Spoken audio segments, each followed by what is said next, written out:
वाहिगुरु जी का खालसा, वाहिगुरु जी की फतेह. Hello friends, welcome to Sikh History Sakhi podcast. I am Harpreet Kaur, your host. Friends, in this beautiful journey, we have come across many different people, some evil, some kind, some corrupt, some honest, and more. We have learned a lot from each of them and how Guru Nanak Dev Ji brings them back to the path for actual living.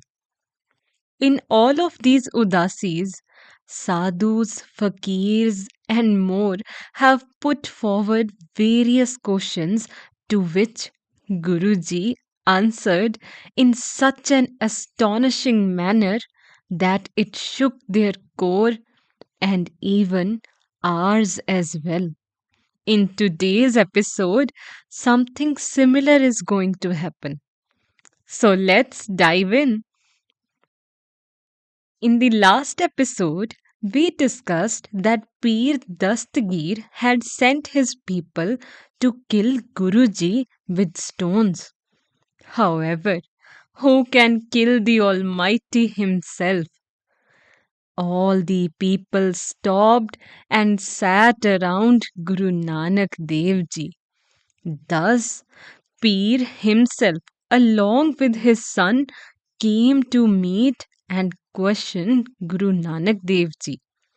He then complained about Guruji's singing and saying that he offended the Islamic Sharia.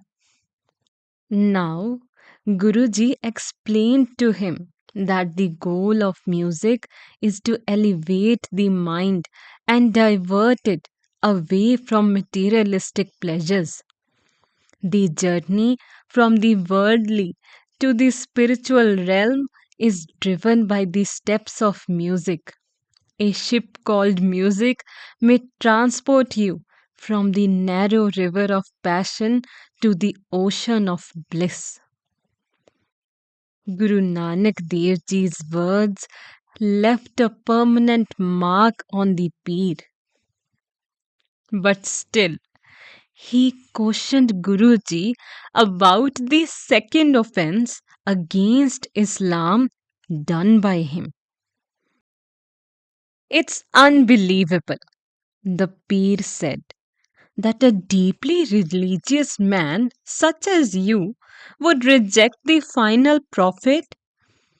According to your statement, there are millions of heavens and hells. How is that? A total of 14 spheres are mentioned in our holy Quran.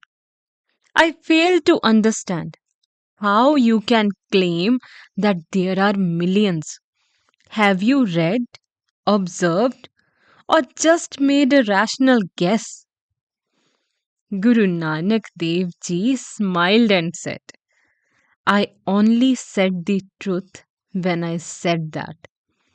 You would undoubtedly understand the truth of what I stated regarding the infinite number of worlds if you could cleanse your heart, fill it with love, and connect your soul to the Supreme Spirit that pervades and transcends the universe. Guruji further stated in a voice that was touched with affection, those who saw millions would utter millions, and those who saw 14 would say 14. Why is there a disagreement over it? There are significantly more than 14 spheres. The sun, moon, and millions of stars are among the millions of areas. Their distribution spans millions of square kilometers. Only the Creator Himself knows the limit of His creation. After hearing Guruji's answer, Pir Dastgir said, as mentioned in Sri Nanak Prakash, कहे प्रतीत न आवे मोको, दे दिखाए जे है सुध तो को, सुत मेरे को संग ले जावो, जितनी पहुंच है तितने दिखाओ. Meaning, I still don't believe you. If you really say that there are millions of universe, show them to me. Otherwise, I can't agree with it. Show it to my son. I believe him completely. All right, give me your hand. Guruji said to Peer's son. Now, close your eyes and think about God. Now, as mentioned in Pai Gurdas Ji's Bar 1 Pauri 36, Lakh Akas Patal Lakh, Akh Furank vich sab dikhlai, Par Kachkol Prashad da, Turon Patalo Lai Kadahi. My friends, when the Peer's son closed his eyes, he saw that Guruji and him were flying in skies. He saw an infinite number of planets, stars, moons, and suns. Numerous well organized systems were present. They were far, far away and yet more away from Earth. He was stunned as he attempted to count.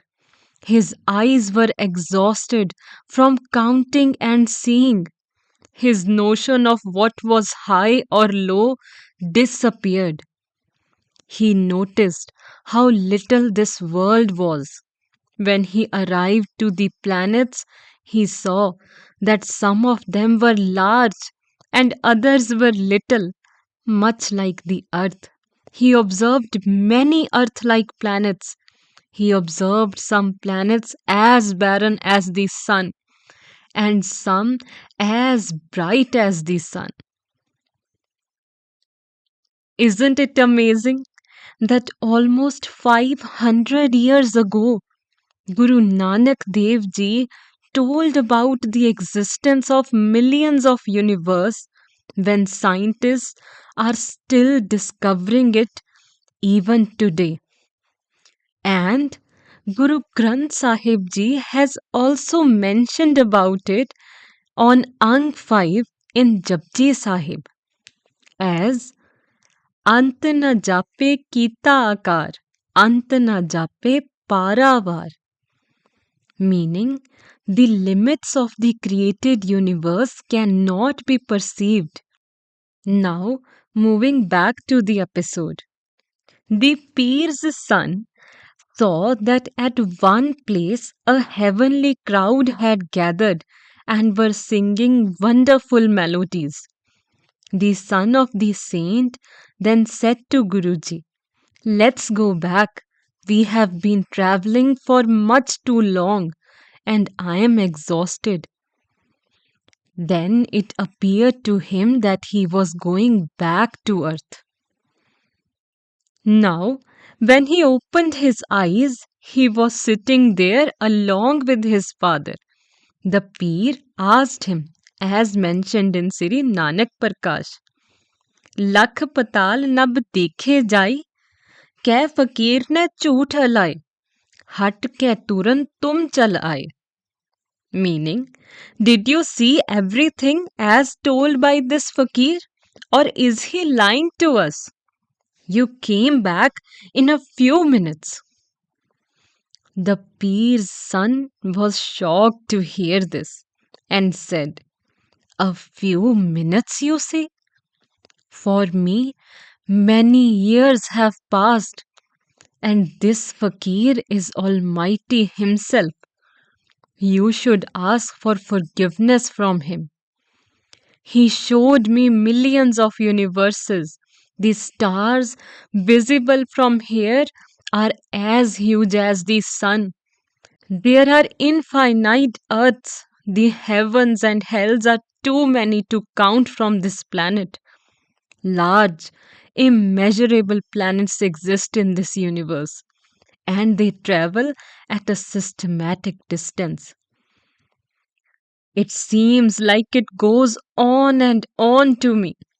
Both the eyes and the mind are tired from seeing and thinking. He further said, Father, I saw a holy congregation there.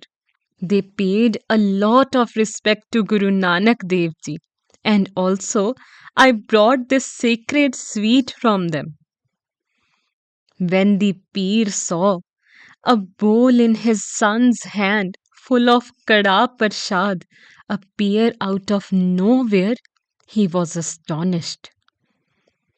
Then, with devotion and heart full of forgiveness, the saint touched the feet of Guru Nanak Dev Ji.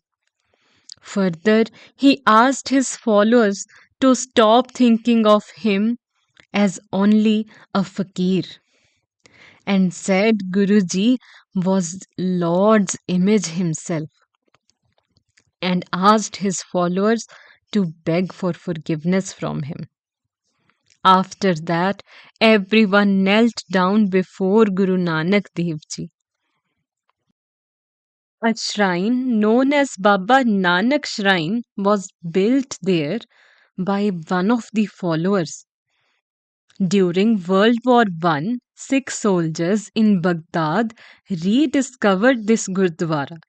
Later, during World War II, they renovated and reconstructed the shrine, and it remained in reasonably intact condition until 2003. In the northern wall, beside this platform, is found an Arabic inscription, though there are many translations of it. But I'll share one with you. That is, here spoke the Hindu Guru Nanak to Fakir Behlol, and for these 60 winters, since the Guru left Iran, the soul of Behlol has rested on the Master's word like a bee poised on a dawn lit honey rose. Friends, it is said that a Peer Behlol stayed near the shrine of Guru Nanak Dev Ji for 60 years after Guruji left Baghdad, and also the grave of this Peer was built near that place. During his stay in Baghdad, Guruji taught that first, Khuda or the God is everywhere. Second, music is acceptable. It's the basic lyrics that ruin the experience. Praise God or Allah with music, and it shall transform life and binds the soul to Almighty. And lastly, the Almighty's creation is infinite, and only He knows its limits. I hope this brings some value to you and your family. Thank you.